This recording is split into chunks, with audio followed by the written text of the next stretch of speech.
I'm Ed Reese, president of the Southern Institute of NLP, and we're very happy to bring to you this morning Robert Dilt. Robert, your title is Director of Behavioral Engineering? Yeah. He runs his own computer company. Okay, so without further ado, I will bring you Robert and let him get started, but I have to give him the microphone first. And I hope you enjoy yourselves this morning. I hope you on the tape audience will get as much out of this workshop as I know all of us here in the live presence will. So without further ado, Robert. Good memory.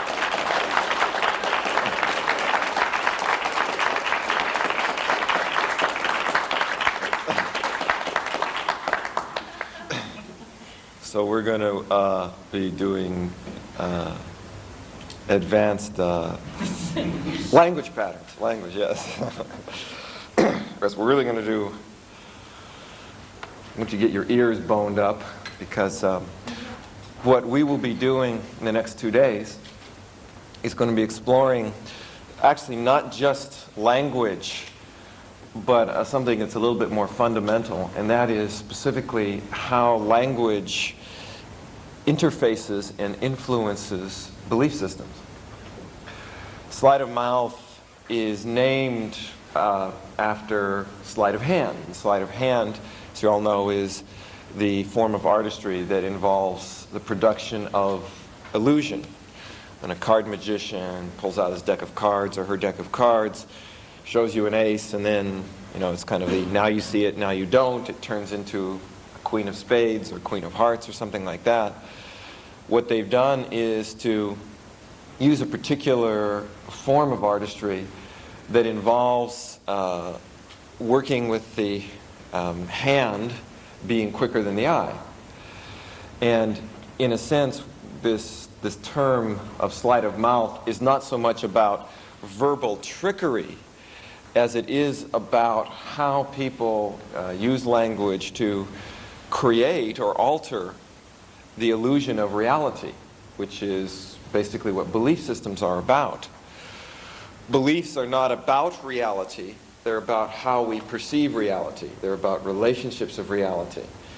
And language, more than any of the other sensory types of input that you have, more so than seeing, more so than hearing tones or timbres or pitches in the world around you, and even more so than tactile contact with the world, it is language that's most responsible for forming and impacting the kind of beliefs that we have about the world around us, and thus the way that we act in that world.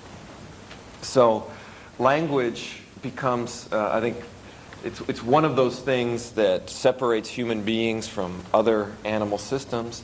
It's one of the things, I think, that allows us to sort of stretch and open up our realities in a way that can push us into new experiences, that can take us into places that go beyond what is immediately available to us in our sensory environment. Sleight of mouth is a set of about, I don't know, a dozen patterns. And being a dozen patterns, it sort of stretches the typical limitations of consciousness, you know, which is 7 plus or minus 2. So what that means is that there's actually more patterns to learn than you can probably consciously hold in your mind at any one time, at least until you get used to them. So we're going to be kind of learning them in chunks rather than trying to get them all at once, and we'll be building up to them. I first began to become aware of sleight of mouth, maybe I should do a little bit of history on this. As most of you know, since I recognize lots of the faces in here, I've been involved in NLP since it was born, since its inception. Incidentally, practically, my first exposure to NLP was just about a dozen years ago today.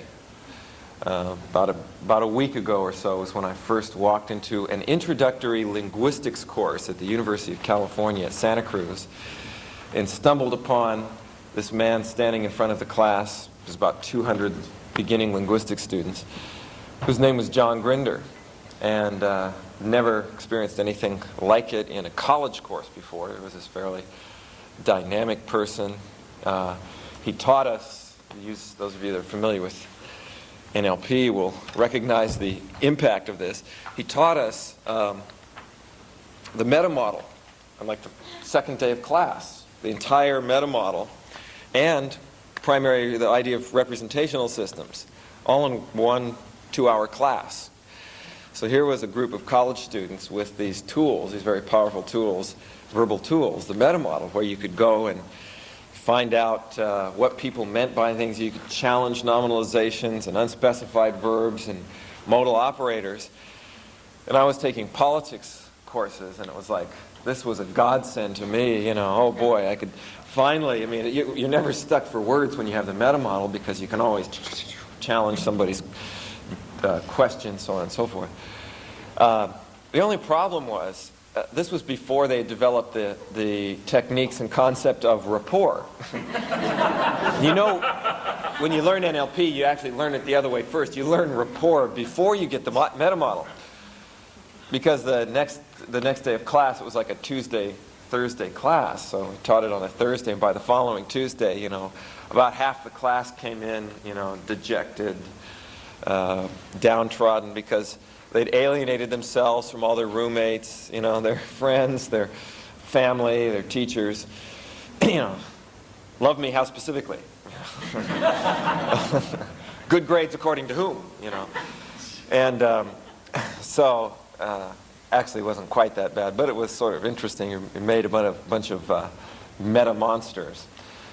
Anyway, that was my introduction to NLP, was through language and these very powerful language patterns of the meta model.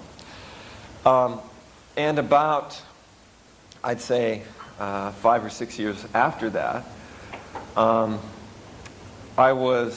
had been exploring, I was involved in the development of the idea in NLP of strategies, cognitive strategies, as well as the whole concepts of eye movements and the various other basic elements of NLP. And since a major part of NLP has to do with modeling, I wanted to be able to take these NLP skills and model famous people. In fact, one of the very first things that I ever did with NLP was, after I got the meta model in this first class with John Grinder as one of my projects, I showed how Socrates in his dialogues was actually purposefully violating and then using meta model patterns in order to force the people that he was dialoguing with into making particular kinds of mistakes.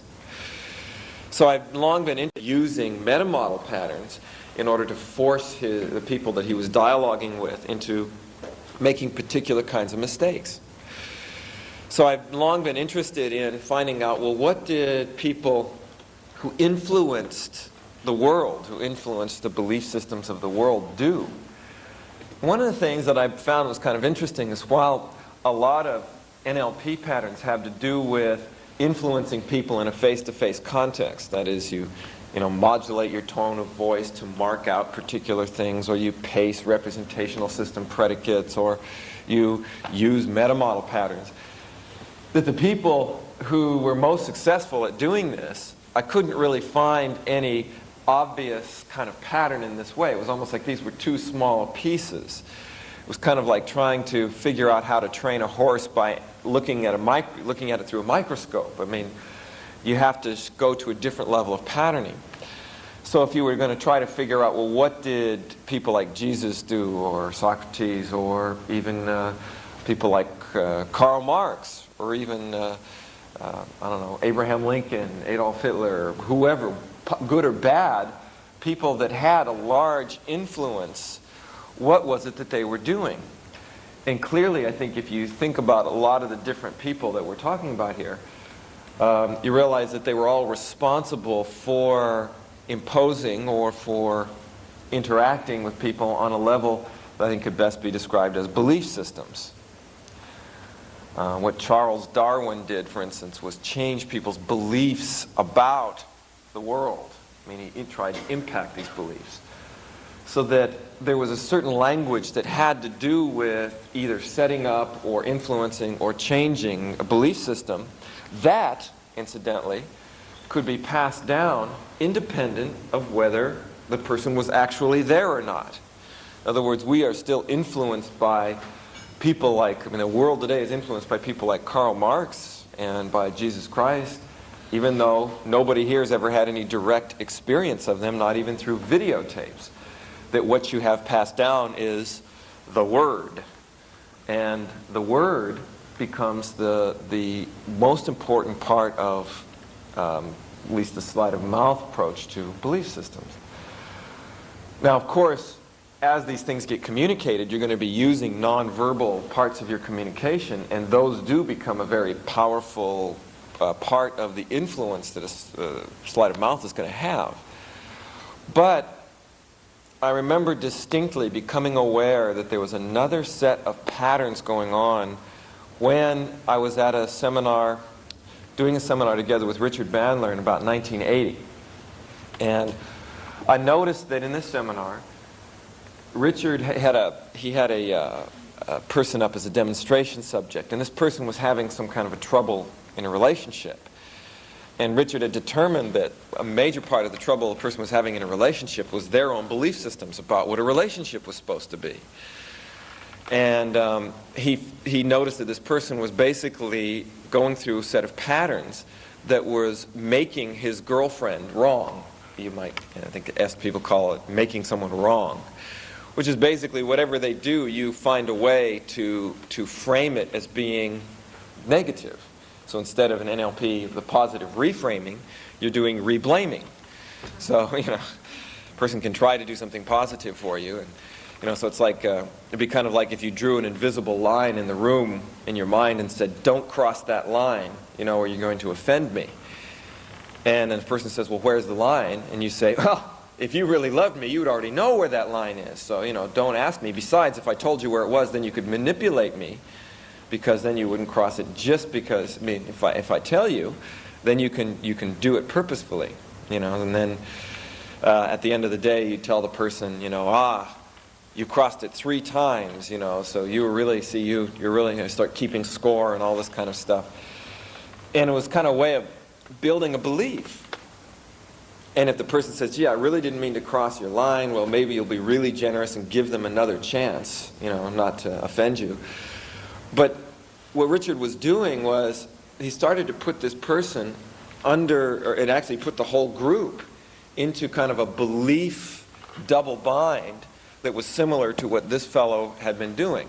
And what he did was he picked something like, it was a little bit different, but let's say he took the fact that there's a microphone here and he said, somebody put this here to get at me, because there's this thing here that I can trip over to get to the blackboard, or if I get out of my chair, I'll fall over this. So somebody in this room is out to get me. And he started setting up this paranoid belief system, and which is very unusual for Richard to do, of course. It's actually. So what he was doing was he started to say to the group, see, somebody's after me, I need your help. And what he was doing was putting the group into a position which he felt that this person was putting him into. He said, I want your help because somebody in this room is after me. And I have evidence right here. So why don't you help me? And if somebody said, well, let's just move these things out of your way. He'd say, oh, that's great. They'll just do something else even more devious if I do that. So I said, well, let's find this person's intention and we'll see if we can find out what's making them want to get you so that we can change it. And he'd say, oh yeah, a lot of good that's going to do. Here I am. I'm the one that's up here whose life is in danger, and you're talking about going and talking to this person who's obviously out to hurt me. What do you want to go and talk to them for? I want your help, Help me, don't help them. And, so people keep trying to do these things, and he'd say, well, someone would say, well, you're right, this person's out to get you. And he'd say, I knew somebody was on my side, so why don't you go throw him out of the room? The person would go, well, And he'd say, well, I thought you said you were on my side. You weren't lying to me, were you? You weren't trying to fool me. You're not on their side.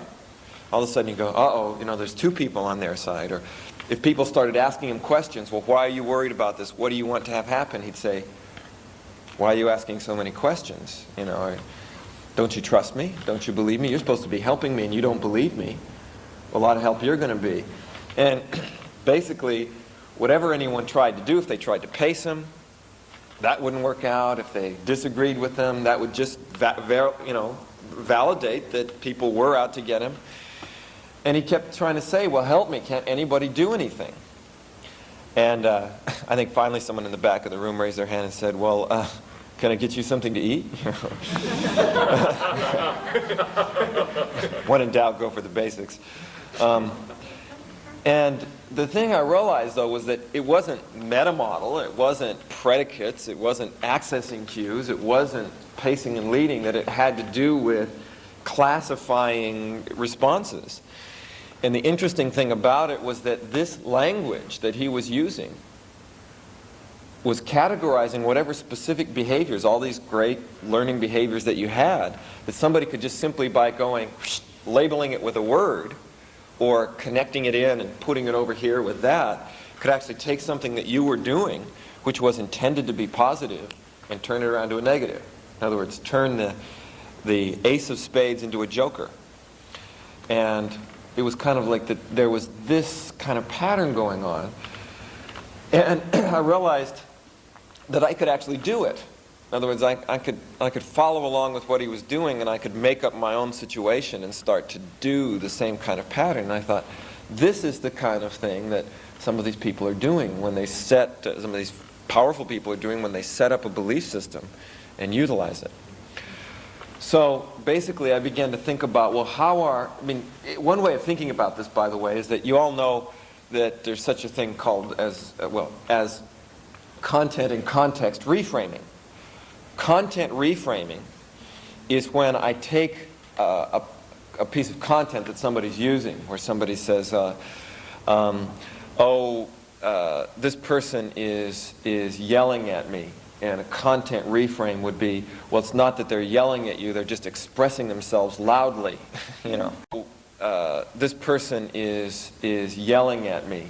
And a content reframe would be, well, it's not that they're yelling at you, they're just expressing themselves loudly. Where you reframe the content so that it's not this. You reframe as being something that fits all the description, but it's not quite, doesn't have quite the same implication. Context reframing is if somebody goes, oh, this person is yelling at me, you'd say, oh, that's great, they'll probably make a really good cheerleader, or something like that, where you find a context where this behavior would be appropriate and thus not negative. So context reframe would be, somebody says, oh, I'm so mad at my son Johnny, he gets in fights at school all the time. And you say, isn't that wonderful? I guess you never have to worry about your daughter being harassed on the way home from school. Oh, I never thought of it in that context. Now, those are very powerful reframes, and yet a lot of times it's not easy just to come up with them. You can recognize them when they happen and go, oh, that's very clever. But it's kind of like the sense of awe that you have if you listen to some of the kind of things that Milton Erickson would do, where he'd go, well, obviously I just looked at the person and I said, blop, and he says something, where you go, of course, that's amazing, that's wonderful. How did he do it? And what Sleight of Mouth is about is to give you some more explicit ways to be able to do this kind of verbal magic. And rather than think of it as being verbal trickery, I prefer to think of it as verbal magic that really emphasizes the quote-unquote power of the word. So what we're going to be learning here is how, specifically, can you go about creating content and context reframes? If indeed beliefs are such an important influence on our lives, whether, incidentally, you work in education, or you work in business, or you work in therapy, or you just are communicating with a friend, beliefs are something that are an extremely powerful influence in how you respond to people, how they respond to you. And what Sleight of Mouth gives you is, rather than having to sit down and find their imprints or work through all these different things with their beliefs, gives you a means to be able to influence beliefs conversationally. And I think that's something that has extreme value no matter which context as a communicator that you work with. I think sometimes the power of somebody who excels, whether if they're, for example, a person who's an executive in a company or something, part of what allows them to be able to function in this top level of their field is their ability to use language, their sleight of mouth capabilities, if you will. So that's sort of the history of sleight of mouth. It's an attempt to put into some kind of an explicit form the intuitions of people who are able to and have been able to influence beliefs in a powerful way through language. And I hope that by the end of tomorrow, by the way, using this metaphor of John Grinder teaching the class of people the meta model, please feel free to utilize all of your rapport skills as we do the exercises and so on and so forth here, because sleight of mouth, much like the meta model, can be something that can create arguments as easy as it can magic. So we want to keep that in mind too, consider that. What I'd like to do before I actually start introducing the material is to pass out to you a set of handouts that will give you a whole bunch of information on what we're going to be doing. So why don't we take about a 2 or 3 minute stretch break and get these things handed out. I don't know what's the best way to do it, if we should have paper monitors or what. Okay. Now, before we can actually begin to obviously work with beliefs, we want to just define, well, what is a belief? And beliefs typically come in the form of a statement. Somebody has a belief is obviously a larger structure, but since we're going to be working with language, we're going to be identifying beliefs based upon the kind of structure that they have verbally. Now, what I'd like to have us start off with this morning is to get some examples, since this is going to be about changing beliefs and about influencing beliefs conversationally. I'd like to start by getting some examples of beliefs that you would like to work with, of beliefs that you might have found yourself coming up against, or of beliefs that you would like to have some more opportunity to have working with. So what kind of things do you think would qualify as a belief? And what is a belief? Does anyone have one? You have good ones, bad ones? Anyone have to confront typical beliefs? One is responsible for your own health. Okay, so a belief would be, I'm responsible for my own health. The opposite of that, by the way, would be, I'm a victim. I'm not responsible for my health. I'm a victim. Or, if my number comes up and this, toss of the dice, this random universe here, that there's nothing I can do about it. So that would be a belief. The reason I say it's a belief as well is because it's not something that you can look at. If I say, this is a chair, you can look at it and there's certain ways in which you can define that, and you can touch it and see it, hear it, feel it, present situation. If I say, you're responsible for your health, you can't touch anything or see anything. That's a statement of a relationship. It's a statement of a way of organizing your experience, not about a particular thing. What other kinds of beliefs might you have? Or might... Those of you that work in business, what kind of beliefs do you run up against? Time is money. Time is money. Is that a belief or is that reality? No. It's a lot of... I don't believe it. I just don't. Okay, so time is money.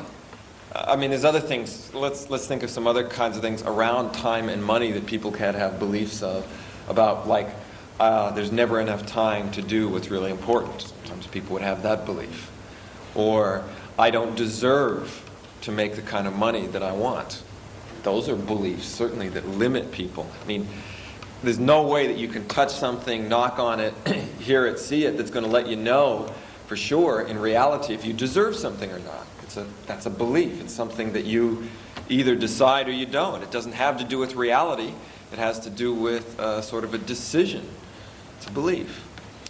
So, and of course the opposites of these would be that I do deserve money, that there is time to do the things that I need to do, or I can make the time. I can have anything I want. I can have anything I want. Yeah, so that's definitely a belief. And of course, the opposite of that belief is things like people saying, well, if I want it, then I can't have it. Or a lot of times people refuse, or they even stop themselves from wanting something too much, because if they start to want it, then that's going to mean that they're not going to get it. Remember my brother doing this when I was a very young child. He wanted this, he came in talking about this stupid cat, he didn't want this stupid cat, which basically meant he really wanted it, but he was afraid of building the expectation, for it, because then, he would be disappointed if he didn't get it. So. How about I can be anything I want to be? I can be look anything. The way I want to look. Yeah. Now, actually, this gets interesting because this is something we're going to be coming back to here. She says, there's a difference between I can have anything I want and I can be anything I want. And to me, there is something we're going to be coming back to here. She says, there's a difference between I can have anything I want and I can be anything I want. And to me, there is a very important difference between both of those statements. That I can be anything I want is I think most would recognize as a deeper, maybe more pervasive belief than I can have what I want. One has to do with having particular objects. The other one has to do with your identity. This is something we're going to be coming back to, especially in terms of beliefs, which is what are beliefs about? You can have beliefs about yourself, you can have beliefs about things, you can have beliefs about other people, beliefs about what you're capable of. You can even have beliefs about beliefs if you want. But what you develop the belief about is also going to determine the degree of impact that belief has in your life. That's something we'll be coming back to, so that's a good distinction to me. How about things like, no pain, no gain? Yeah, no guts, no glory. And if you work hard, you make a lot of money. Yeah. If you work hard, you If make a you lot. work hard. Now that's another good, here we start getting some structure of beliefs, which is if-then statements. Now, if-then statements are things like, if I do that, then this will happen. And so beliefs are often about causes. Beliefs are about what causes things. Beliefs are also about what things mean. For example, some people believe if I get sick, it means I did something wrong. Or if I'm sick, it means I don't like myself. Now, those are not so much beliefs about cause as they are about meaning. There can be beliefs about cause, that not liking myself can cause me to be sick. But also, my being sick can have a certain meaning to it. I can believe that I was caused to be sick by something in the environment, but that means then that I'm never going to be able to accomplish something that I want. So we have beliefs relating to cause, beliefs relating to meaning. And this little structure that's on the top of your handout there, but also I've drawn it up here, says that usually beliefs, a full belief statement, a full belief would have something of the structure of something causes something else. Belief about something that causes something else, and then this effect becomes evidence for some kind of a meaning or some kind of a value, or what we call criteria. So this would be something like, if I work hard, I can make a lot of money, and that means I'm a successful person. Okay, so why would you want to have a lot of money? Money is also just a thing. What does it mean? What are your beliefs about money? Okay. Some people might say, if I work hard and make a lot of money, and that means I'm just like daddy or mommy, which is a different level of making a meaning with a lot of money. So a lot of money is an effect. It's a thing that you can apply different meanings to. Somebody can say, if you study hard, you'll get good grades, in a belief about cause and effect, and that means that you're smart. Or you could say, or that means that, you will be accepted by your family. So these are, and I think probably the most important thing the point I'd like to make right now is that beliefs are about relationships between things, not about things. This is a thing. When I say this is well made, if I say this is a well-made chair, that's about a certain relationship of things to it. So beliefs are primarily judgments. They're about relationships, about causes. That's a relationship between two things. This makes that happen. About meaning, this means that. It's a relationship. It can also be about comparisons. This is better than that. This is worse than that. I could say, I'm going to study hard, get good grades, and it still won't be good enough for my parents. That could be a belief you could have. Would affect how you function in the world. So, again, beliefs then are about causes, about categorizations, that is meaning, what does this mean, and about comparisons. Good enough, but not good enough, the best, the worst. And for those of you that are familiar with the meta model, you'll start to actually hear some patterns coming out here. That typically, things that refer to meaning are going to be things like what are called in the meta model lost performatives. Lost performatives are words like good, bad, crazy, doing things well, doing it poorly, basically judgment words. So when you hear judgment words, you're often hearing things about values. So judgment words, or called lost performatives. And a lost performative basically refers to the thing that's lost is how this evaluation was performed. So in other words, if somebody says, well, I'll work hard at school, or do well in my job, I'll make a lot of money, and it still won't be good enough, the question becomes, good enough according to whom? Or I'll still be less of a person, or something like that. The question is according to whom, or according to what criteria? That's what's been lost, is who made this evaluation and how it was made. You're also going to hear words in here, things like good enough, best, worst.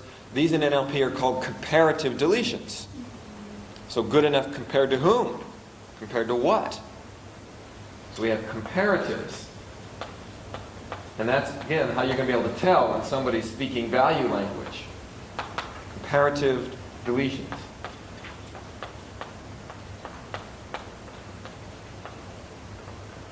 Also, you'll hear things like nominalizations. And nominalizations are things like words like freedom, like comfort, like satisfaction, so on and so forth, which again all tend, at least certain groups of them tend to stand for values. If I study NLP very hard, I'll be able to get good rapport with people, which means I'll be a good communicator. So again, there's some kind of, like a communicator is a nominalization. You're taking the process of communication and making it into a thing. So what we have then is nominalization. So those would identify this. Now, if we think about how meanings and evidence relate, you're going to hear a different set of words. These are going to be words that you'll hear like when a person says that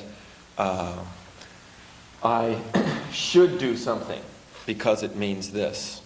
I have to do something because, I have to make a lot of money so that I can be an adequate human being. The person is doing is, you're going to hear modal operators of necessity or modal operators of possibility occurring, showing you or indicating to you that there is a very important relationship between this evidence and some value that it has. So for example, if somebody goes, I really need to do well on this test, that's evidence of something. Why would somebody need to do so well on it? Because if I don't, Either they'll say there's some cause that will happen, or it will mean something. It could mean something good if I do well, it could mean something bad if I don't do well. So when you start getting these evidence procedures, you're going to find things like modal operators. It has to be this way. You'll also find modal operators here. So in the meta model, modal operators occur on both levels. Here, though, you're going to also find meta-model patterns like mind reading. Mind reading would be things like operators occur on both levels. Here, though, you're going to also find meta-model patterns like mind reading. Mind reading would be things like, I know you're dissatisfied with my performance. You're going to want to know, well, how do you know that? Because the person has said there's a relationship between some value and some evidence that you're using, but it's not specified. So mind reading tends to indicate that there's some evidence relationship going on. So again, the reason I'm going over some of these meta-model categories is to give you some clue-ins to help identify when people are going to be indicating beliefs to you. So you have mind reading here. It's where people build beliefs about the internal experiences or evaluations of others based upon things that they're seeing. Obviously, between cause and effect, there's a whole meta-model category called cause-effect.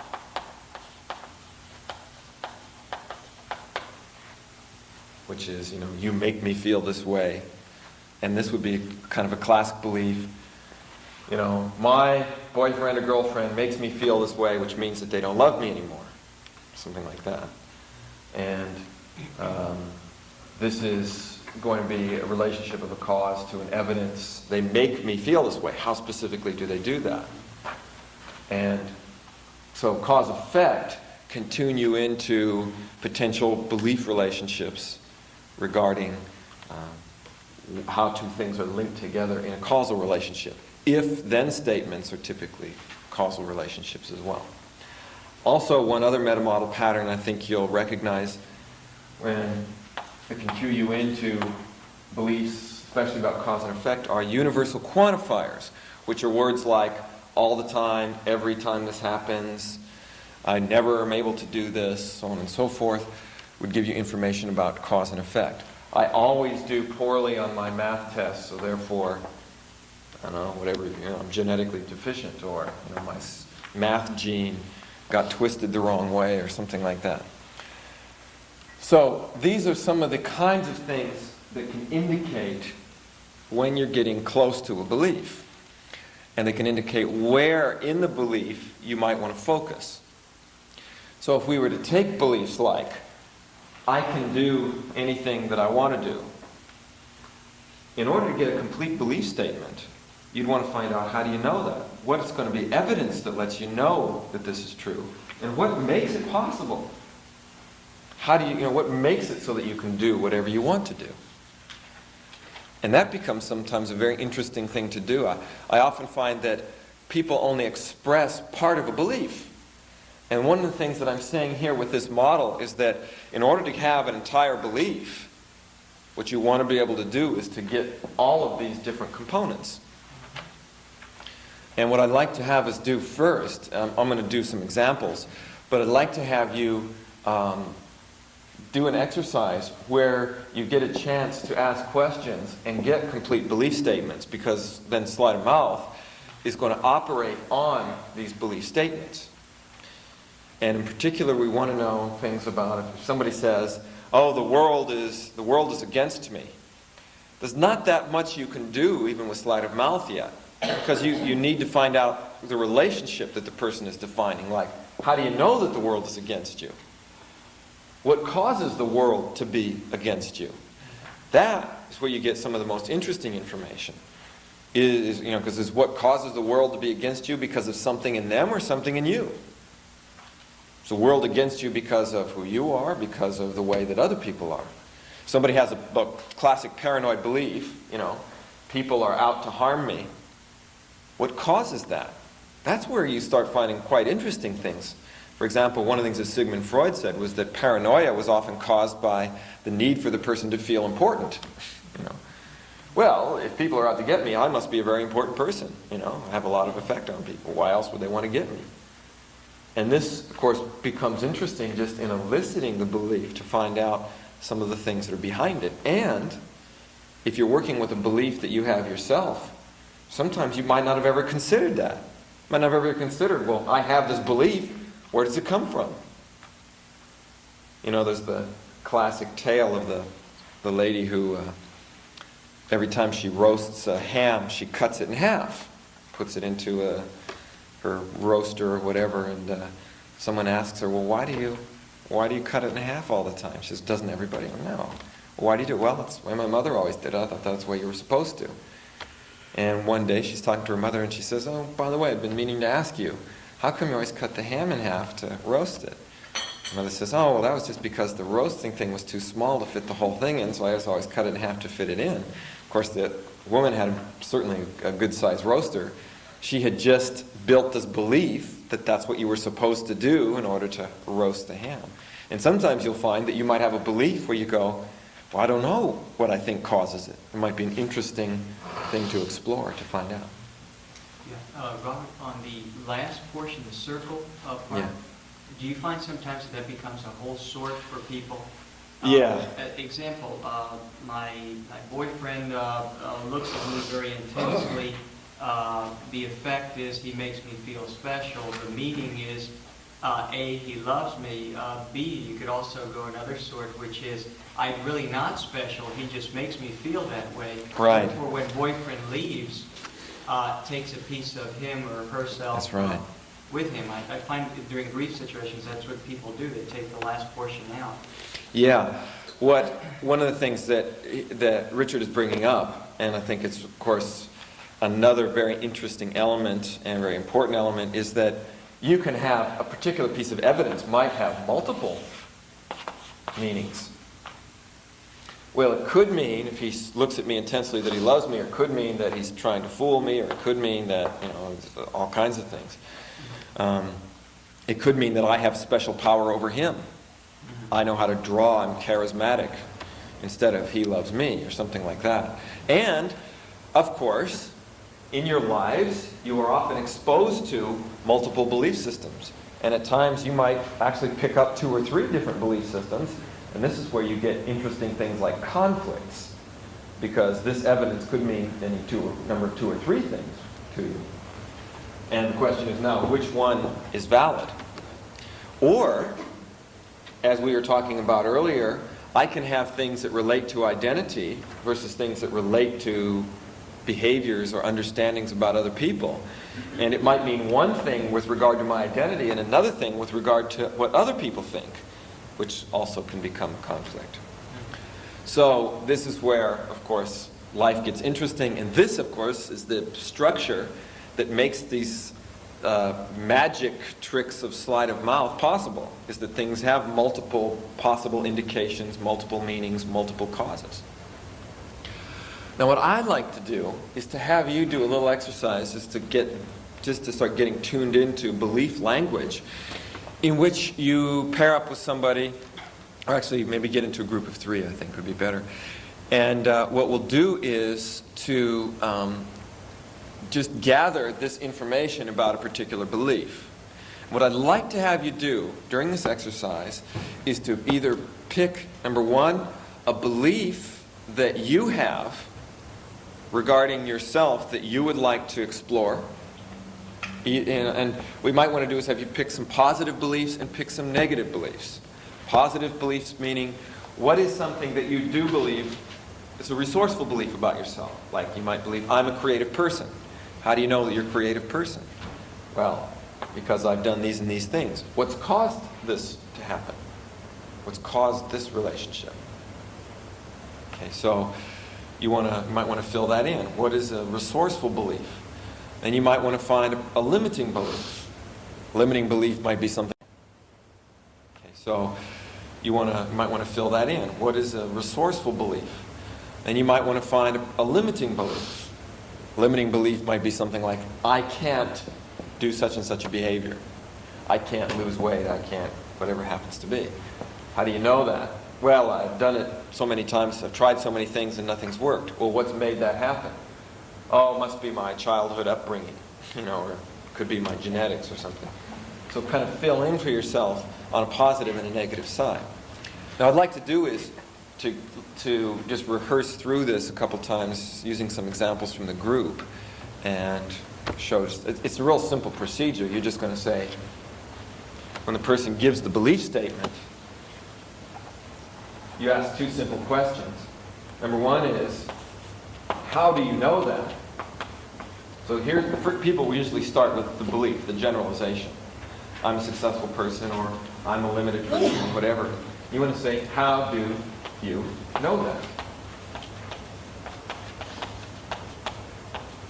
That's question number one. Question number two is, what makes it that way?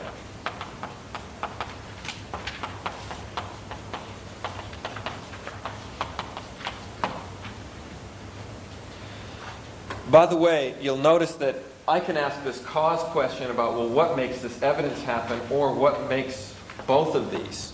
And I think you want to be asking about both of them. So in other words, if somebody says, I'm a slow learner because I do poorly on my tests, you'd want to say, well, what makes this happen? What makes you a slow learner so that you do poorly on your tests? Rather than just what makes you do poorly on your tests. You can ask the cause-effect question about either one, about this or this. But usually you want to know about the relationship. What makes this relationship? So let's put a couple of content examples on here. Who has a resourceful belief about themselves? No hands? Wait a minute. All right. Yeah. I believe that I'm very good at healing people. Okay, so he says, I believe I'm good at healing people. How do you know that? What's your evidence? So by doing it, see my results. Okay, so by seeing your results.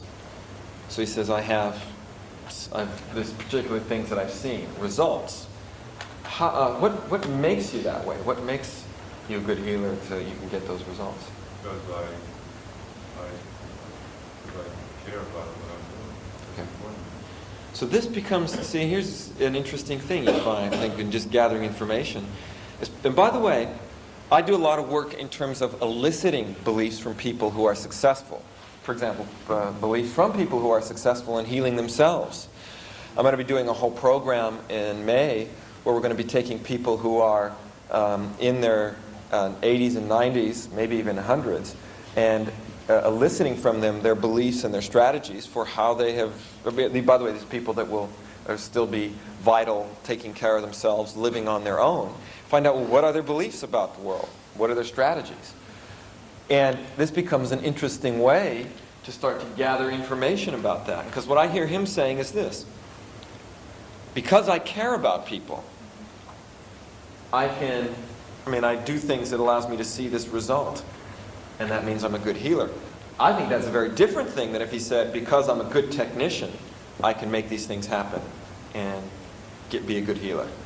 So what seems to me to be interesting about this belief, about Oliver's belief, is that caring is the cause of being a good healer, not being an exquisite technician. And I think that becomes a significant statement. That's a significant piece of information to me. Okay. Who else has a positive belief about himself? Yeah. I believe that in looking for what's positive in situations, I increase the probability of feeling positive about the world and myself, and subsequently feel successful. Okay, now, we don't even have to ask her anything because she laid the whole thing out. She said, I believe that in thinking positively about situations and exploring choices, that creates this opportunity in the world, and that means success. So actually, she's already defined a complete belief statement. Who has one? Well, let's take one more as an example. Yes. I believe that my body is a reflection of my thoughts. Okay. It says, I believe that my body is a reflection of my thoughts. How do you know that? And by the way, see, her response here is, of course, interesting because sometimes you won't know. I mean, in filling in this information, can be really valid in helping you to support that belief. In other words, it starts to solidify the belief even more fully. Because of experience, positive and negative. Okay, so because in the past when you've related the two together, you've been able to find a relationship. What makes it be that way? What makes the body be a reflection of the mind?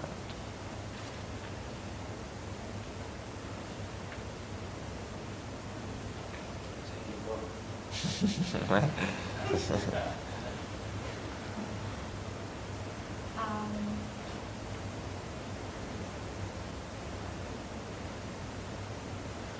to say I don't know. Okay, so she says, I don't know. What this tells me is this would be a real interesting place if you wanted to solidify that belief. See, think about it this way.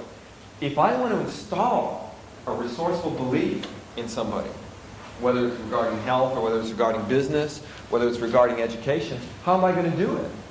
If I say to somebody, here's a positive belief that you should have.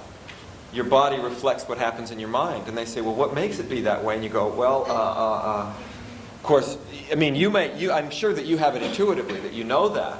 But what I'm saying is that by languaging it, by putting it into language, it also makes it that much more powerful a way to build that belief in somebody else. And that this becomes an important part of, if you want to influence beliefs of other people, you want to be able to support it with these two. You want to be able to back up this end result with these two things here. So that might be an interesting thing for you to explore. That would tell me, in terms of eliciting a positive belief, what might be an area that you would want to think about. And it might give you, you could say, well, because of the principles of psychoneuroimmunology, that's how I know that, and come up with some reason for it. So you might find, and by the way, the purpose of this exercise is you might find that you can't answer one of these questions. But that tells you information, and it tells you, number one, if you want to install the belief, where to go to strengthen it. And number two, if we take limiting beliefs for a moment, where might be our first point of approach on that? Let's take a limiting belief. Does anyone have a belief that you like to change? Or the client has. Okay, I'm not very organized. Disorganized. So I'm a disorganized person. He says, or I'm not very organized. How do you know that? I don't have a lot of interest in being organized. So you don't, says I'm not an organized person because I don't have interest in it. Now notice that's real different than when he said, I know I'm a good healer because I have specific examples from the past. We have a different evidence procedure here. What makes you be that way? What makes you not have interest in being this way? Well, I believe that I'm beginning to believe less of it. It's kind of a limiting. You're so involved in the organization, you can't let your mind expand and create. Okay, so what he says is the thing that limits him is that he believes that if he's concerned with organization, he can't be creative. In other words, you can't be creative and well organized too, which causes him to be uninterested in it, which means he's not an organized person. So that tells us some interesting places to go in which we can start to leverage a change in this belief. Because that starts to tell us, aha, here are some places that we might be able to start to shift around because this belief is actually caused by another belief. Because that starts to tell us, aha, here are some places that we might be able to start to shift around because this belief is actually caused by another belief. And that belief is something that we might be able to either shift around a little bit, or we could find out what's the evidence and cause for that. And that's another thing to recognize about beliefs, is that sometimes they come in little chains. There's a thing called a belief system, which means that these little buggers travel in packs. And, you got to watch out for that, because one will get you from behind while you're doing this one. And, sometimes it can feel like that. Gee, there's one belief coming this way and one this way. But it can also be of value to you, because you might find that if this belief is caused by that belief and that's caused by that belief, if I change this one, whoosh, everything else shifts. Let's take one more example of a potential limiting belief that either you have or a client or somebody has. Yeah. I believe that because I don't have the killer competitive instinct, I can't really be great at tennis. Okay. Now here, One of the things you hear here is that she's actually stating a cause. Because I don't have killer instinct, I can't be good at tennis. Now, what's missing here is what? The evidence. Because, now listen for the language. I can't be good at tennis. That's a judgment word. That's a value word. So what we want to do is to say, how do you know that? How do you know that? Mostly because I don't really get so involved with winning, and so I don't really win that often. And so I don't get involved in winning and I don't win that often. So there's two pieces here. Because I don't get involved in winning, I don't win that often, that means I'll never be good. Because people have told me. Ah, because people have told you. Ah, now we're getting down to it. The lost performative. Good. Yeah. So, now that also leaves us, I mean, so there what we have is a statement that because I don't have killer instinct, then I'm not so interested in winning, and people have told me that means this, and so I'll never be able to be good in tennis. Again, that gives us now relationships that we can start to refine, challenge, work with. And I think one of the things to realize, of course, is that if you're going to change a limiting belief, one good thing to know, and one good thing to have in the background is what is going to be a more positive belief. Because the purpose of sleight of mouth is not to win arguments. It's to create more options in beliefs. And that's going to be what we're going to do with these statements. But what I'd like to have you do is to first just get used to thinking in terms of causes, effects, and meanings. So that when you hear beliefs, you can start to tell, this person's defining a relationship. And here is an entry point. I can challenge this, or I can challenge that. By the way, in standard metamodel parlance, this would be complex equivalence. This means that. And that's the thing you can challenge as well. Just like this is cause effect. So this is what you call complex equivalence.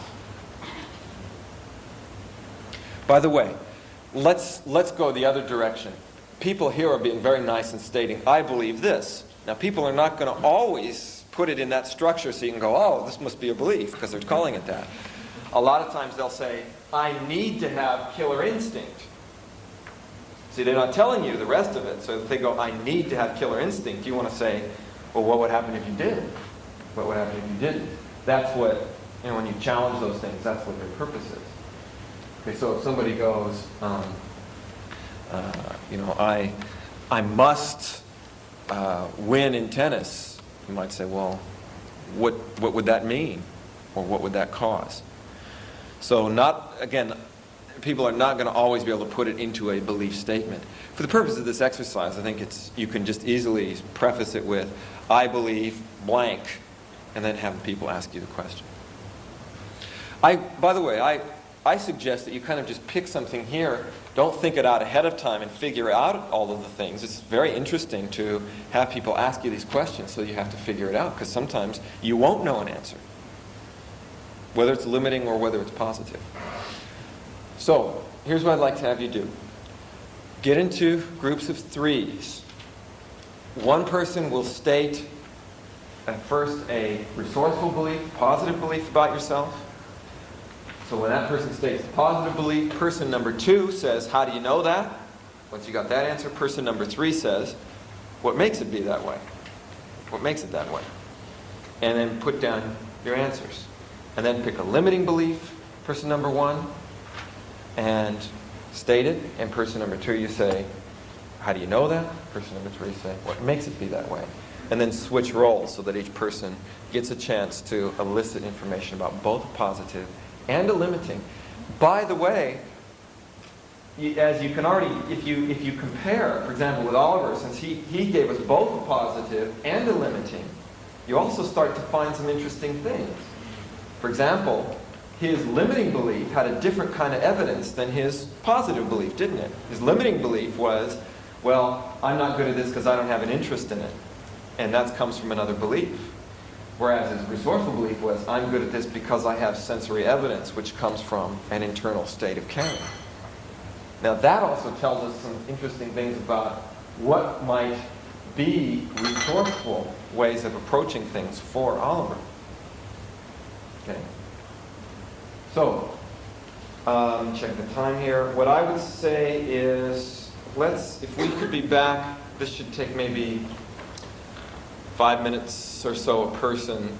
So if we incorporate 5 minutes for getting together into groups and another 5 minutes for getting a cup of coffee, then I'd say this should be a 20-minute exercise and we'll be back in half an hour. Before you all go away, one of the things you need to think about is there's this wonderful pool outside. So you can go sit around out there. You can sit in here, and there's 2 lobbies that you can also utilize. So we could be back at roughly 11:45. Okay? And then what we'll do is to go on and say, what do we do with these beliefs? How can we start to influence them, strengthen them, or refine them? Okay, see you then. First, I'd like to find out if there's any questions that came up or lacks of clarity or anything like that that you needed to get clarified before we go on. Harold. I had trouble simplifying it down to cause, effect, and meaning, because if I ask, how do you know that? And then when I ask, what makes it that way, that kind of opened the door to for another thing. Belief, and it's like, how far back, when did it change? Yeah, well, okay. Well, first of all, that's a good question. And of course, his question is, what he found was, when he would start tracking back, what causes this, he'd get another belief statement. This was caused by this other belief, which then you could track back further and further. And remember I said these little guys do travel in packs. So his question is, well, how do I know when to stop? Well, that's going to depend upon where you want to go with it. If it's a limiting belief, you're going to track it back as far as you need to open up some space so that you can work with that. And that's something that we'll be exploring in our next, that's kind of the place I want to go next anyway. If it's an empowering belief, well, I think what you're going to want to do there is to track it back enough that you can figure out what are all the supporting beliefs that somebody has to have to build that one. And that can sometimes be an important factor, because if I want someone to believe this, but this is is based on presuppositions of this, then I'm going to have to start back on these earlier ones. And so the answer to the question, how far do you track back, is you track back as far as you need to go in order to accomplish the task that you're after, the goal that you're after. And that we don't have enough information yet to go in order to accomplish the task that you're after, the goal that you're after. And that we don't have enough information yet to say how far that would be. So that's actually that question leads right into where we'd want to go next. Before we go there, though, are there any other questions or things? Yeah, Peggy. Are you going to address things like, your internal dialogue will run along and a belief will pop out, and you know intellectually it sounds kind of silly, but also on the kinesthetic level, that's not how you operate. What Peggy's saying is that sometimes you get this interesting thing where your internal dialogue has a certain belief. Something pops out, some belief like, oh, you can't do that because you're too stupid or something.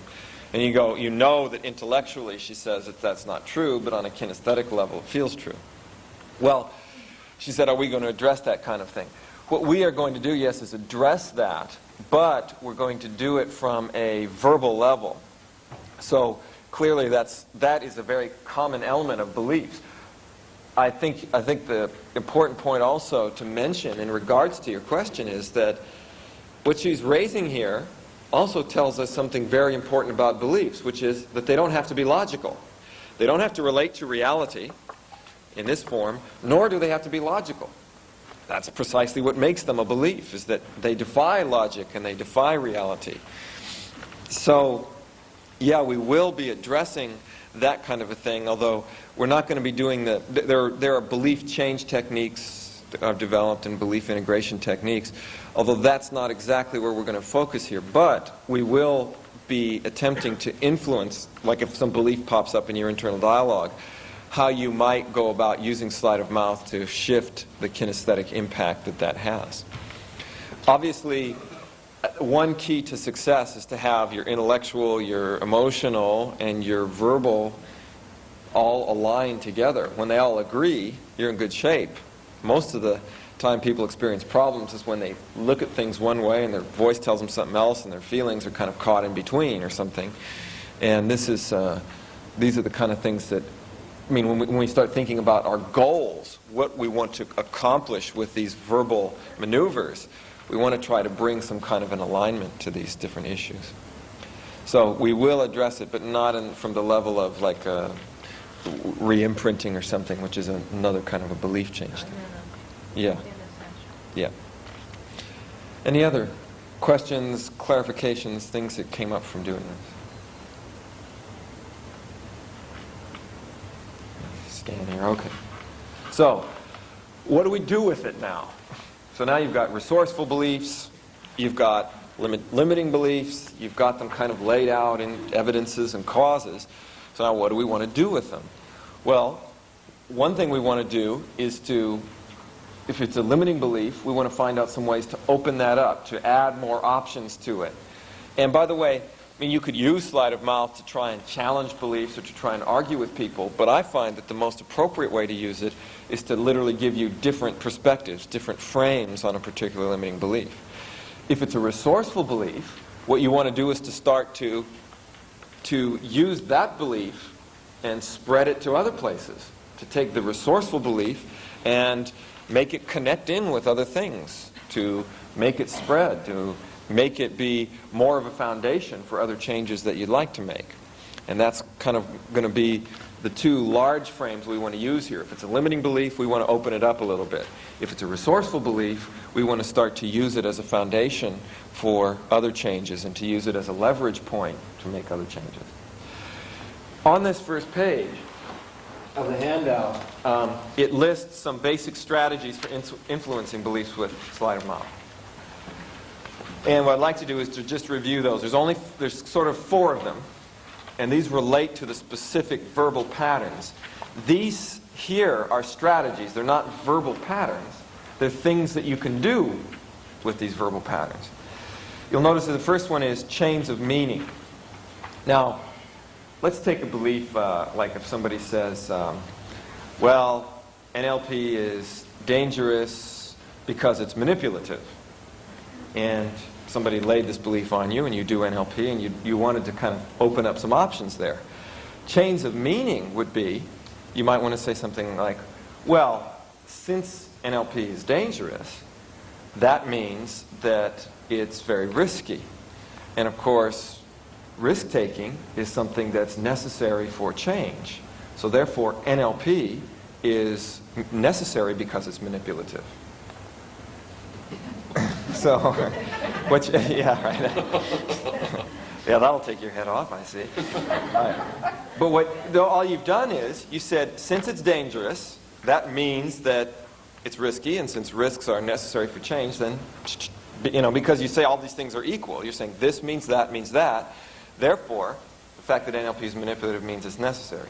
Now, some of you noticed that you went, huh? How did you get there? And yet, all you've done what's a simple logical procedure. I mean, let's take one, a kind of a classic example that Richard used to, the new Richard doesn't do this, but Richard used to have to defend himself in this way. Periodically, people would complain that he was being mean to people, and that was a bad thing to do. That he would yell at people. That was a bad thing to do.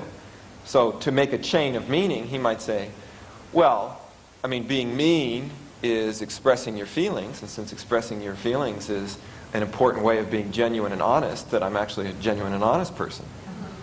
So in other words, that you take one of these statements here, you say, well, this is the same as that, or it means that, and that means that, therefore, this really, and you'll notice here it says if I take an A is negative, you say mean things.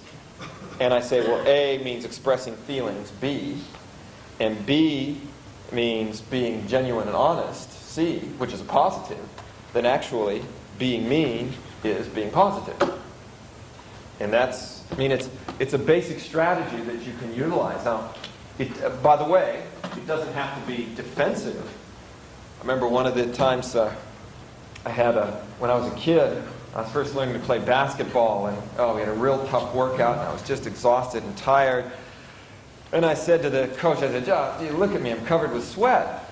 And the coach said, "Well, that's not sweat, that's satisfaction." So in other words, shifted around, again, a content reframe. It took the content, and this is basically what this chains of meaning are about, is means something else. Something that starts perhaps with a negative implication, ends with something that has a positive implication.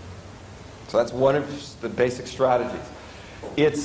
Incidentally, it doesn't necessarily have to do with reality. Remember, it has to do with relationships. And it has to do with the fact that thinking, especially when it comes to large levels of meaning, is quite fuzzy and is not very precise. And the interesting thing about life is that we have to make most of our important decisions from an imprecise framework as opposed to knowing precise things, because we're just not, the way our senses work and the way that information comes in is distorted. If you think about what happened in Los Angeles day before yesterday, where they had the earthquake, people have to make decisions. They don't know what's happening. I mean, imagine if you're in one part of Los Angeles, you don't know what's really happening in other places. So you're going to have to do it based upon beliefs that you're going to have about what's going on and how people are going to react, but have no precise basis in fact. And you have to make the decision right at that moment before you have all the precise information. So what I'm saying is, these might seem like they're strange, but they're a necessary part of the human meaning-making process, and they can be used just as strongly as reality. In fact, beliefs, the interesting things about beliefs is that they can meaning-making process, and they can be used just as strongly as reality. In fact, beliefs, the interesting things about beliefs is that they can defy reality. People will act according to a belief even though the reality is pointing the opposite way. For example, one of the classic examples I use of a belief is from the Annals of Abnormal Psychology, where there was a guy who believed he was a corpse and he wouldn't work or do anything, and the psychiatrist kept trying to convince him that he wasn't a corpse. And one of the arguments he used, he said, "Well, do corpses bleed?" And the guy says, "No, corpses don't bleed. All the bodily functions have stopped." And that's because, see, this guy wouldn't get up, they had to force feed him, all this kind of stuff. He wouldn't do anything because he claimed he was a corpse. So the psychiatrist said, "Okay, I'd like to try a little experiment here. Let me prick you with a pin and we'll see if you bleed." The guy says, "Well, there's not much I can do about it. Go ahead, I'm a corpse, Do it. So the psychiatrist carefully, puts an alcohol swab on his finger and pokes him with a pin, and the guy starts to bleed. He looks at it in total amazement.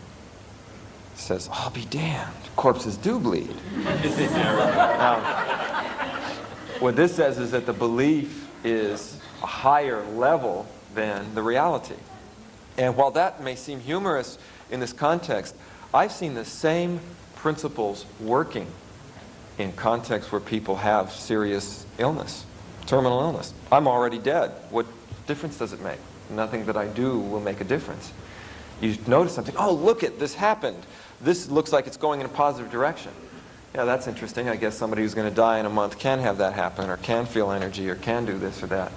What happens is people build the belief, and even evidence to the, physical evidence to the contrary doesn't change the belief. And that's why I'm saying the interesting thing about beliefs is that they are what categorize reality. Reality doesn't determine beliefs. Beliefs more often determine reality. So this chains of meaning then is one way of doing it. I say means that, means that. Oh, by the way, one of the reasons I brought that up is because if you want to deal with a belief, you all know that trying to challenge a belief with nice, cold, hard reality doesn't work very well. You have somebody who's thought something for 20 years, you're not going to be able to use cold, hard reality to change their mind. So you have to deal with a belief on its own level. And you might find, for example, that using some completely crazy thing, like I was saying, well, because NLP is dangerous, which means it's risky, which means it's necessary to take risks in order to survive, then NLP is necessary for survival. that amazing thing is that that might do you 1,000 times more good, 1,000 times faster than if you try to really argue with the person about how NLP really is this way and that way and let me show you. And because that's not the level at which this belief is occurring. And so addressing it at its own level, which may seem completely silly or illogical, actually can do, I mean, this is what we're saying about an internal dialogue that tells you something silly. Well, fight fire with fire. I mean, the basic principle of NLP is pacing and leading. If I argue with it, I'm not going to do anything about it. Let's go to the one of chains of causes. Now, chains of causes become interesting because here you're going to find that, well, you notice there's two little strategies there. One is that if A causes B, it causes a C, then changing A will automatically cause C. So somebody says, well, I'm learning disabled. And I say, well, learning disabilities are caused by the lack of ability to be able to mentally grasp a particular subject. And the ability to mentally grasp a particular subject is caused by your ability to use your senses, say to visualize. Therefore, if you learn to visualize, you won't be learning disabled anymore. Okay, so I go, learning disability is caused by lack of organization, in mental organization, which is determined by your ability to, say, visualize well. So therefore, if I teach you to visualize well, by the domino effect, the other thing will change. And that is a very, very powerful strategy. So you go, and this is where, for example, Harold, is when you're going, this is caused by that, it's caused by that. Well, I might find one here that I know is real easy to change. I change that one, and it pulls the rug out from under all of the rest of the stuff. It follows it. And that's the kind of thing that can also create lots of change quickly using that particular strategy. So, in a sense, rather than, to do a little sleight of mouth here, rather than feel confused when a person starts chaining back, you should feel lucky because all you do is you find the one here that you can change, and everything else will, I mean, it'll be like a domino effect forward. If I can change this one that causes all these other beliefs, that becomes a real powerful leverage. So their mind will sequence it out. You don't have to do that for them. You can do it for them, but it's usually better to let them do it. Besides, it's neat to watch the four-tuple when that happens. They go, you know, that kind of thing where you can see all these little nuts and bolts and things starting to fall together and fall apart and stuff. It's kind of interesting. All right, the other one for context reframing is that if I have let's say somebody's focusing on a negative thing, like, oh, I'm not an organized person. I can say, well, being disorganized comes from your caring so much about other things that are really important in life, and besides, being disorganized also allows you to be able to understand and to realize that you can cope with things even when there's no organization. Therefore, being disorganized might actually be a good resource because it comes from a positive, it comes from this caring, and it leads to a positive. It leads to you being able to handle situations that are unstructured. So therefore, it may actually be a positive thing in context. So once again, the pattern here is if somebody's focusing on a negative, I'm learning disabled. And I say, well, you're learning disabled because your interests or your thoughts are about things that have to do with things other than academic subjects. And besides, being learning disabled will cause you to have to come up with other creative strategies for getting by, like Einstein, who was supposedly dyslexic or something. So therefore, being learning disabled may be a resource. So what I'm saying is I take the negative, and if I can show that the negative comes from a positive cause and is leading to a positive cause, then in context it doesn't seem so bad. And by the way, it's not to get the person to go, oh, well, thank goodness I'm learning disabled necessarily. It's, again, to open up their way of thinking about it. And I think that becomes important because it, again, starts to rearrange stuck points in your own thinking. If you can perceive, I mean, it's one of the things we do is you take somebody who's obsessive about it, they're all concerned because they're obsessive about it, and you point out how being obsessive is a great thing when it comes to doing your taxes on time. All of a sudden, they're not getting down on themselves, they're not feeling bad about themselves. It actually opens up their whole way of thinking about it. So that's another one then. If I put the belief, it's another strategy for, overall strategy for using these sleight of mouth is, patterns are, if I can show that something the person perceives as negative is coming from a positive and leading to a positive, all of a sudden that becomes less of a stuck point, less of a block. Comparisons. Comparisons are real simple in that if I can find something, for example, in this one it says, I mean, take the metaphor here. If I get a grade B in school, if I compare that B to an A+ grade, well, it's not too good, but if I compare it to a C-, then it's good. And this is the kind of thing where somebody focuses on their problems. For example, I remember seeing a nice little cartoon once. It was real interesting, where the first panel of the cartoon was this woman was complaining to her mother about how her husband snored, kept her awake all night.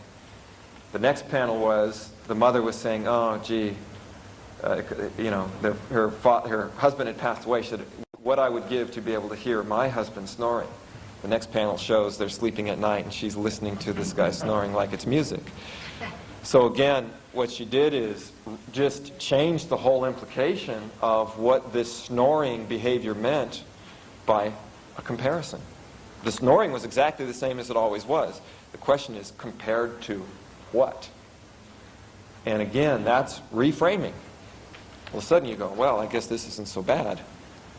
For example, in one of the, when we get into some of the sleight of mouth patterns, it's one of the ways that Richard used to you know, deal with things when people would say, oh, you say mean things. He'd say, well, you know, if I didn't say mean things, how is this person going to learn how to deal with reality? You think that the world is full of people saying nice things to you? I mean, I'm the only one that's really giving them the opportunity to check out their abilities. Or you might say, well, if I wasn't saying mean things to them, I'd be doing mean things. So aren't you glad I'm only saying them, you know? So again, well, in comparison, I'm really a good person. So the point, though, is comparisons are another strategy. So I can use meanings, chains of meanings to shift your perception of something, or to solidify it, by the way. I can solidify it by saying this means that, which is also positive. So these things actually begin to form a very positive belief system. I can do it by chains of causes, that this is caused by that is caused by that. So therefore, if I change this cause, the others will change naturally. I can do it by saying if it's negative and I put it in a positive context, or if I'm trying to challenge the belief, where the person is saying, oh, I have to do this because it's such a positive thing. Because, you know, sometimes people will force themselves into limiting experiences because it's successful. Well, this has always been successful, I need to do it. And you can show that it's going to lead to something negative, or it's coming from something that's negative. That, again, changes your perspective on it. It puts a different frame around it. And then comparisons. Now, this final strategy of how to influence beliefs is changing logical levels. Now the definition here says that basically if I have something which is a member of a larger set, the rules for dealing with the two are different. So for example, what that means is that the fact that I have a light, let's say I have a piece to a car, and this piece is very light. It doesn't mean that the car is going to be light because the piece is light.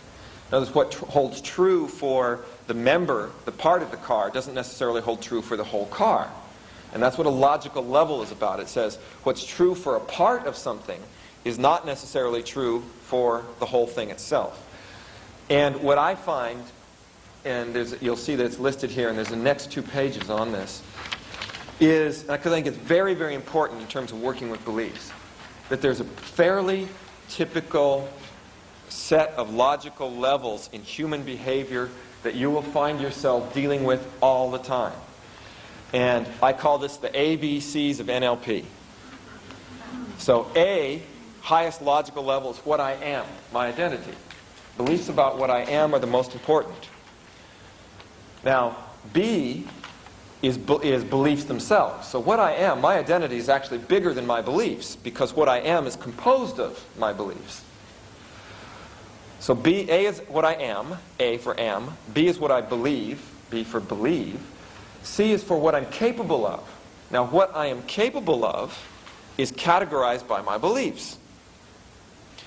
So, for example, if I say, I'm a neuro-linguistic programmer, that's an identity statement.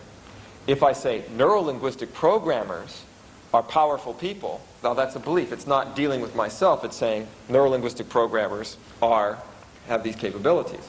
Powerful people. Now I go to capabilities. Well, what are the capabilities of a neuro-linguistic programmer? Well, they can anchor people. They can use sleight of mouth. They can change strategies. Those are all capabilities. It's a smaller set. And then the next one, D, is what do I do? So what I do is my specific behaviors. So the fact that I'm capable of anchoring somebody or I'm capable of changing a strategy, still, what exactly, specifically, do I do with somebody? And E is what is the environment. So these are different levels of occurrences. If you go to the third page, we might as well do this to get some of the examples straight right here.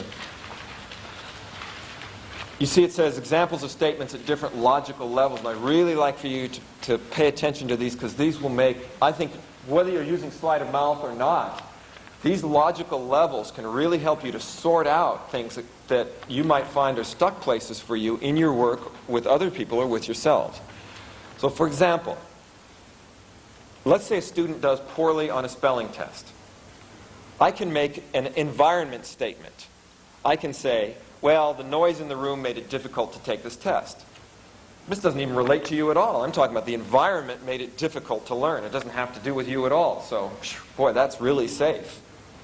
So that's an E. That's the lowest level.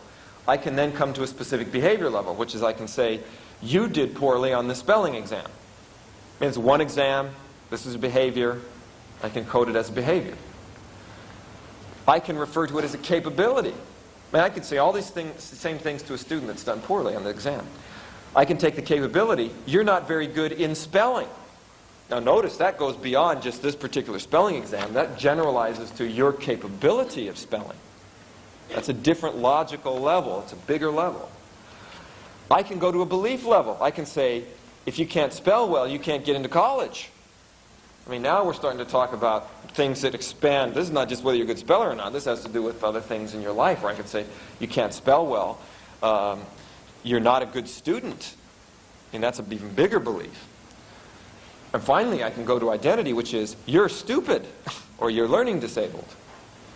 Now, I could make all of those same statements based upon somebody's performance on an exam and notice the impact that it has as you climb those levels. The largest impact is when I go, you are this way. This says something about you. You're a stupid person or a learning disabled person. It's not so bad to say, well, well, don't worry, girls don't spell as well as boys or something. That's a belief statement, or vice versa.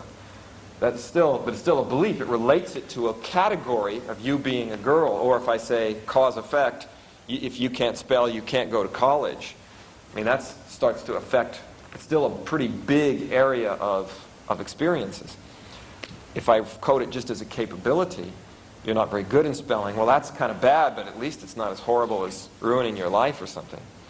Specific behavior, well, so I did poorly on this exam, so what? I can maybe do better on the next one. And if it's the environment, well, it doesn't even have anything to do with me. It was caused by something outside of me.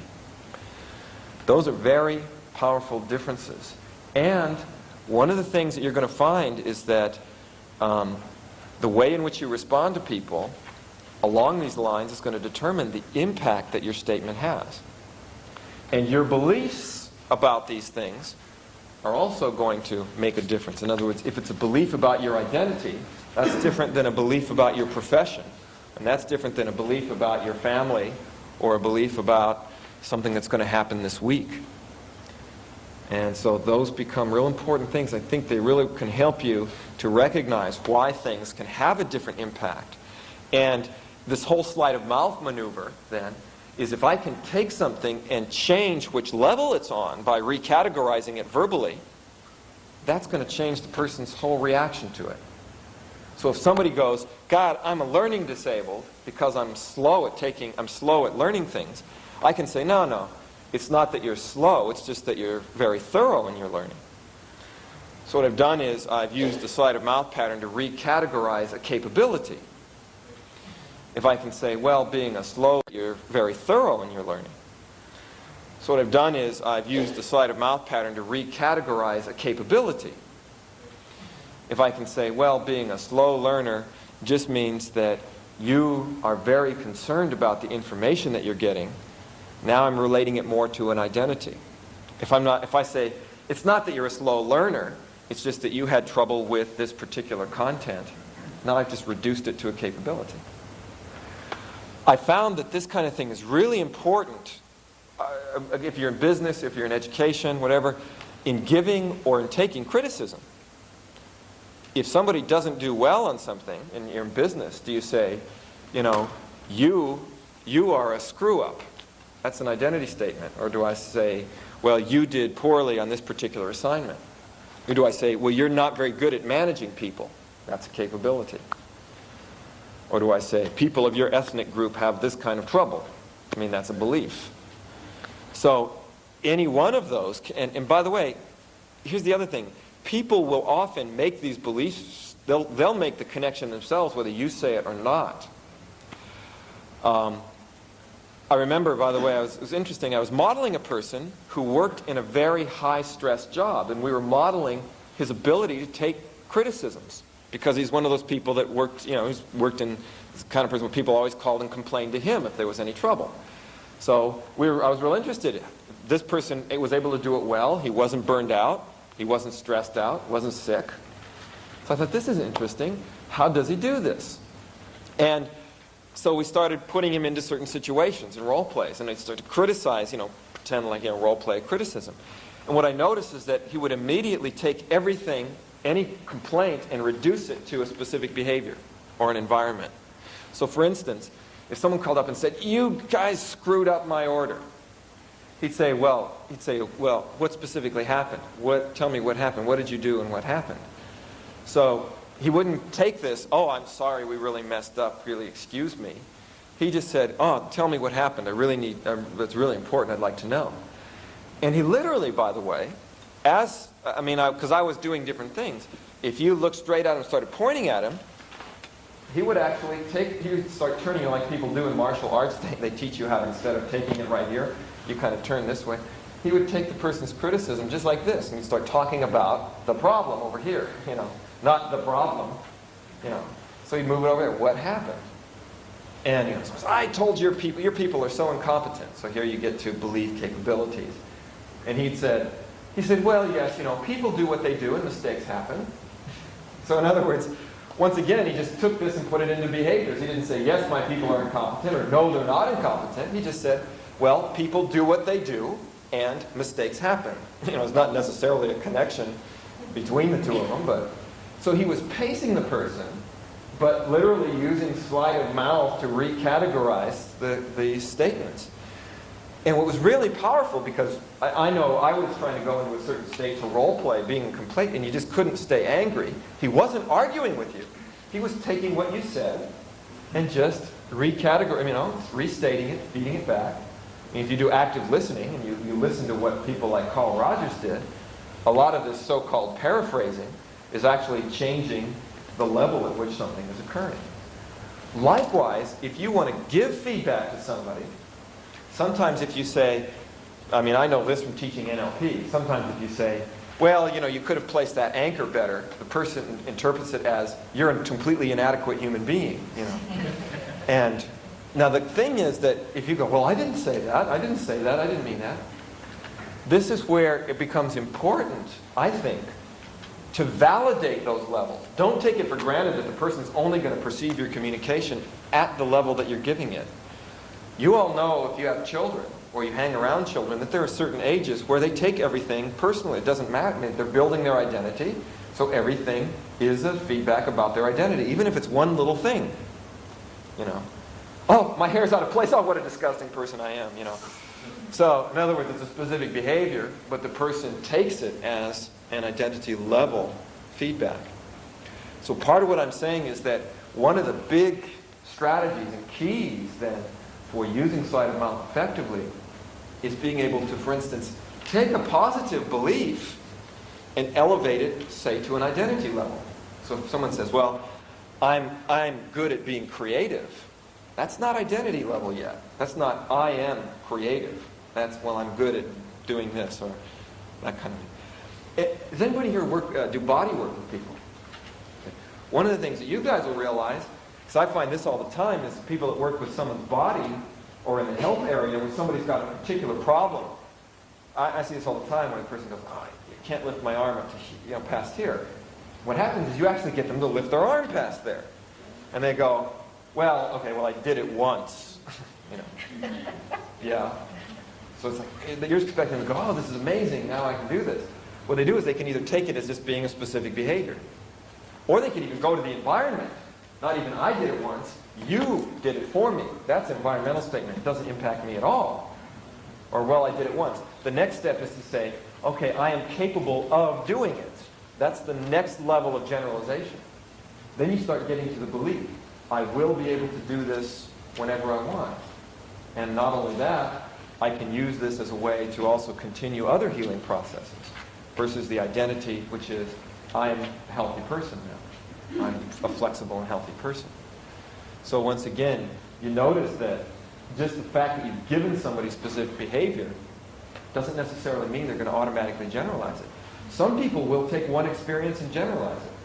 And I've seen people, well, I walked across fire once, that means I can do anything I want to my body, and, nothing will happen to it. That's jumping a little too far there to a belief. Or, to an identity. Well, I can walk across fire, so therefore I'm only one step down from Jesus Christ to, the next step is just water. So, in other words, that becomes an identity statement. And, of course, the question is, and the interesting thing about beliefs is, what happens when you jump these levels? And what evidence gives you, what is appropriate evidence to show you that you have the ability to do something? We get to beliefs, like we're saying now. Beliefs are pretty fuzzy. They're not really about reality. And identity, as far as I can tell, has nothing to do with reality. Identity has to do with things. When the people that I know, for instance, who are able to really deal with serious illnesses, that is, beat the odds, beat the belief system, are people that reach way down there into the identity and pull that out. It's beyond belief. It's who am I? The next interesting question, I suppose, which we're not answering here, is what's beyond identity? How do you get down there and change identity? But we'll leave that for speculation at this point. Let's go over one other set of, I'd just like to go, there's one other set of examples here, which is, let's say you're teaching somebody anchoring in NLP, which is, I'm establishing a trigger for a response. Again, environmental statement, if I've done this behavior where I've anchored somebody, could be either, anchors are easy to establish during group exercise. Well, it wasn't me. The exercise caused it to happen. It's the environment. Or the specific behavior, well, I established an anchor on that person. I did it once, or you did that once. So that's just the statement of the behavior. I could generalize it to a capability. You're capable now of anchoring people. So you have the ability to anchor. It's not the same as I anchored one person one time. I could generalize it beyond that. Knowing how to anchor makes you a more powerful person. That's a belief. It's not necessarily true. There's no way of necessarily proving it, but that's a belief. You could also believe knowing how to anchor makes me a manipulative person. That would be a different way of interpreting. Finally, you could go to an identity level. I'm a neuro-linguistic programmer. I'm a good NLPer. It's identity language. So as far then as these basic strategies for how to a neuro-linguistic programmer, I'm a good NLPer. It's identity language. So as far then as these basic strategies for how to influence beliefs, I can take the belief statement and make more meanings. I can go to here and say, well, this means that, means that, means that, so therefore this means something positive. I can say, well, this is caused by that, which is caused by that, so if I change this cause, this will have to change. I can compare this. I can say, well, this is bad compared to that, but it's good actually compared to this. So, different perspective, different trend. Or I can say, well, this means this at this level. this level of being, but at this level means something else. Or I can take this and move it down or up a level. And these are, I think, some of the ways that it's quite interesting verbally, conversationally. You can actually start to build and shift around a belief system where a person goes, gee, it's the kind of thing where somebody goes, I don't know what happened, but just in talking to you, everything seems different suddenly. And that's what I'd like you to be able to do when you leave here tomorrow, is have a casual conversation with somebody and leave them being a completely different person. So, now, in order to do that, let me check the time. What I'd like to do is this. We have about a half an hour. I'd like to break it at 1 o'clock.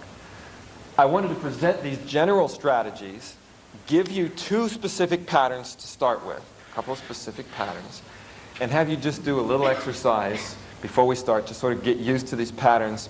And obviously I'm not expecting you to be able to be completely familiar with these strategies yet, because you have to try them first before you can do anything.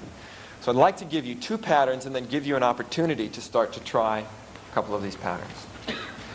The 2 most basic patterns that I know of for sleight of mouth are redefining and consequence.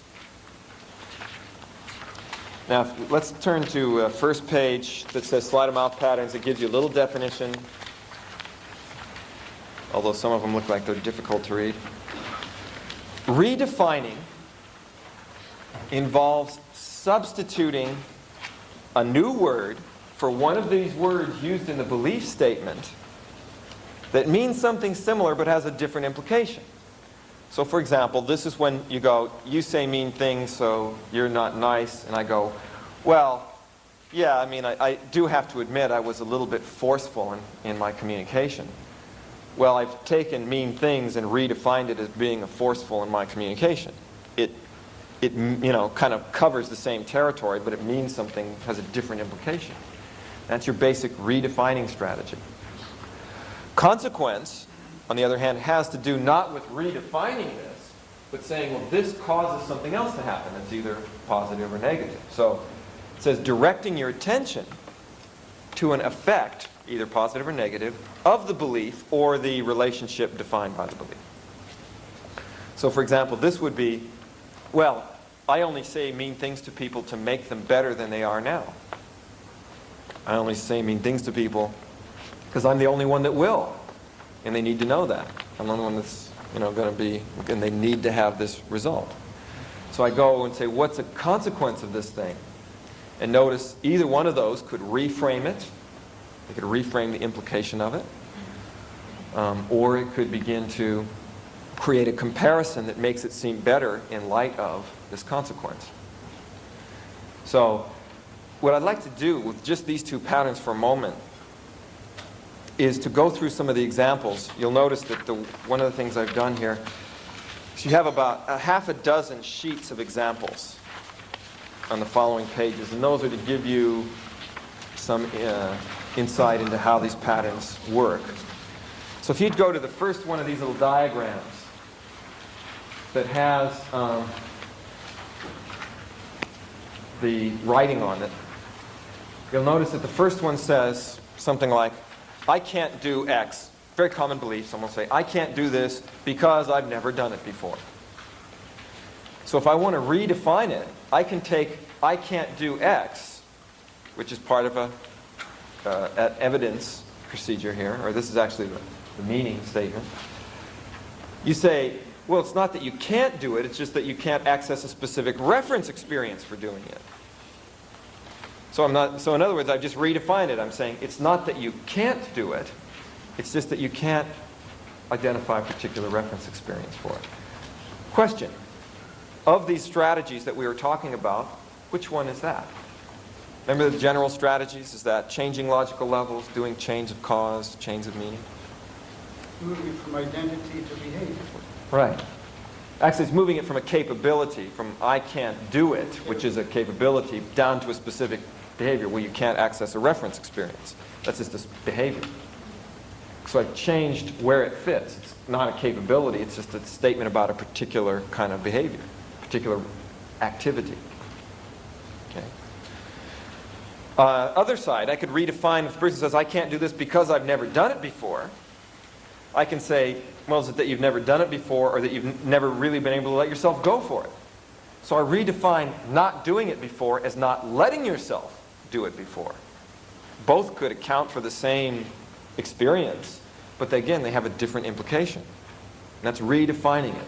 I'm redefining not having done it with not having let yourself done it.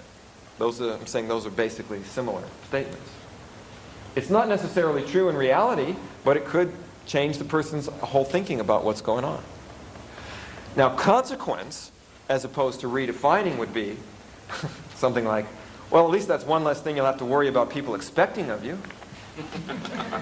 So here's where you go, this negative leads to a positive. So, and actually, part of the reason for doing that, it might be to get the person just to laugh about it and not take it so seriously so they actually would be able to do it more easily. And it might also get you some information about why they haven't done it before. Maybe the person does. Sometimes people are worried that if I could do this, then people are going to start expecting it of me, and that's going to take up more of my time. So that would be a consequence. And I could make that specifically the consequence. I could say, well, gee, you know, if you could do this, there'd just be something else that you'd be thinking about that you couldn't do yet. So what's the big deal? If you do this, it'll just be another thing. So I go to a negative consequence, and the person would have to think about it from that frame. By the way, one of the things you'll recognize is that doing any one statement is not necessarily going to change the belief, and that's not its purpose. Its purpose is to start creating leverage points. The reason that there's a dozen of them is because you're going to use them in combinations with one another in order to create your particular change maneuvers.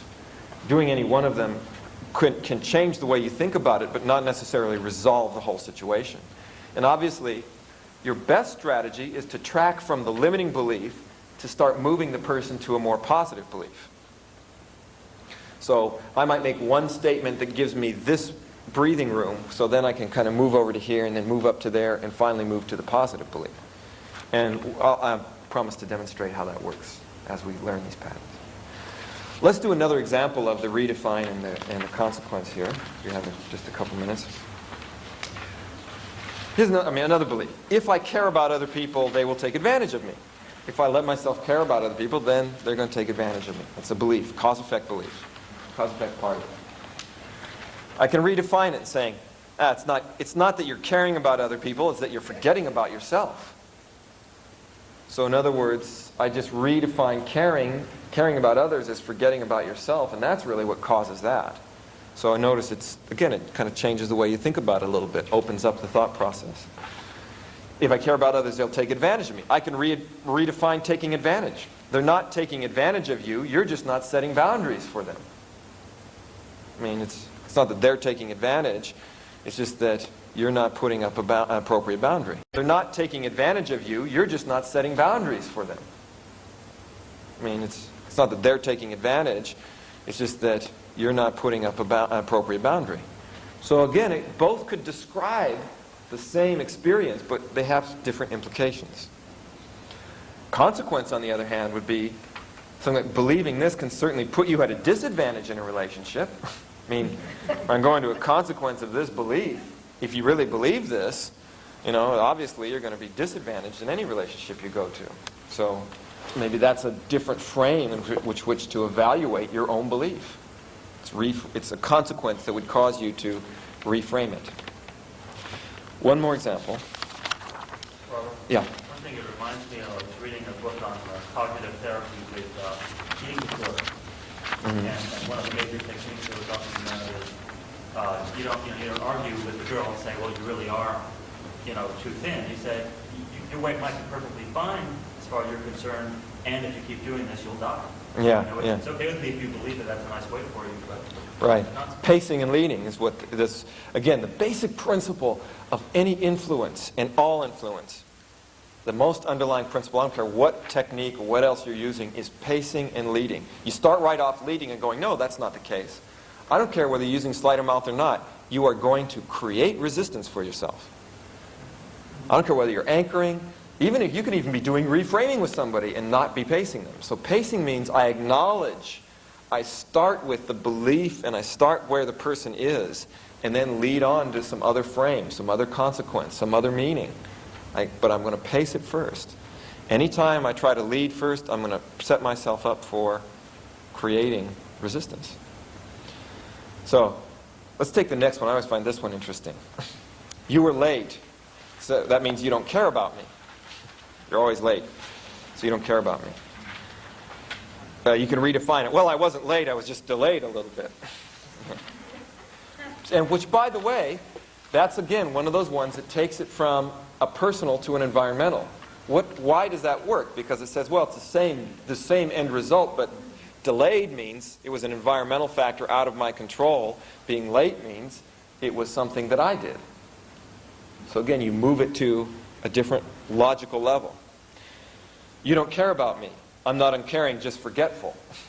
So you just say, well, it's not that, again, it's not that I'm uncaring, belief kind of level. It's about capability. I don't remember things well. So again, each one could account for the same experience, but has a different implication. Consequence. Well, if I didn't stay late to finish, we would have been interrupted later on, and I really wanted to have the best quality time, as opposed to quantity. So again, a consequence of my not being late is that we would have been interrupted, would have come back and gotten me later, even worse. So again, you go to a consequence that reflects it. By the way, again, here's where pacing and leading comes in. If you have somebody who's angry with you and they need to be attended to, and you're defending yourself instead of attending to them, sleight of mouth can get you in more trouble. So what I'm saying is, remember the pacing. Part of this is going to depend upon the state that the person is in when they're saying it. It's going to determine also how you want to go with the belief. Here's the saying mean things means you're a bad person. Redefining mean things. Well, I wasn't saying mean things, I was just letting off a little steam. Again, same thing, different implication. You're a bad person. I'm not a bad person, I just don't mince my words. Again, taking it from an identity, moving it down a level to capabilities or beliefs. Here's the if I didn't say mean things, I'd do them as a consequence. Let's go to the next one, because I think this is sort of common ones. This is sort of a sales example.